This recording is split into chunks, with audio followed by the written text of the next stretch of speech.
Hello, I'm ready for my very, very early run. Maganda panahon, malamig, maulap. Kahit 3 p.m. pa lang, tatakbo na. Anyway, I'm talking to a friend kanina. Hindi ko na sabihin yung pangalan, you know who you are. And she's asking for a advice sa akin sa relationship niya. Isipin niyo yun, sa akin pa humingi ng advice.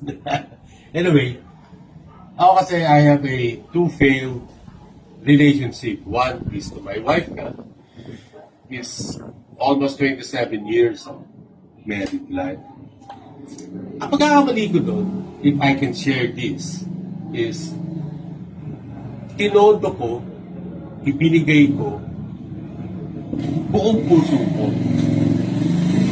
Kaya, nung panahon na naghiwalay kami, it's so hard for me.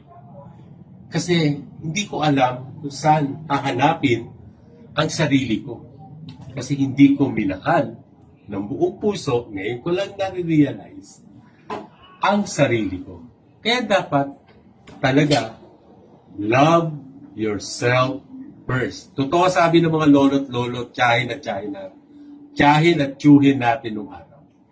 Magtira ka sa sarili mo. Hindi pwedeng ibigay mo lahat ng buong puso ang pagmamahal mo sa isang tao o sa ibang tao, mapakaibigan, asawa, o mga anak.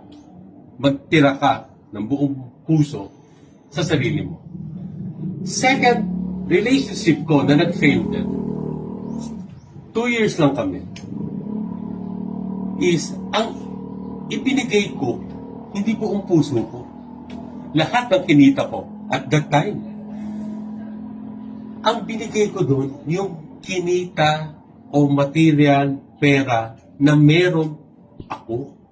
Which is mali rin. She was able to convince me dahil nga mali ang aming relationship na dapat sa kanya nakapangalan lahat ng ini-invest ko sa aming relasyon. Mali yun. Tulad ng puso, mapapera man, mapamaterial man, hindi mo dapat ipinagkakapiwala sa iba ang future mo, ang investment mo. So, learn lesson from the two failed relationships sa buhay ko. Mamahalin ko na ang sarili ko. Hindi ko nakakalimutan ang sarili ko ng buong puso at pagdating din sa datung. Kaya, takbo na ako. Hope you learned something. Bye!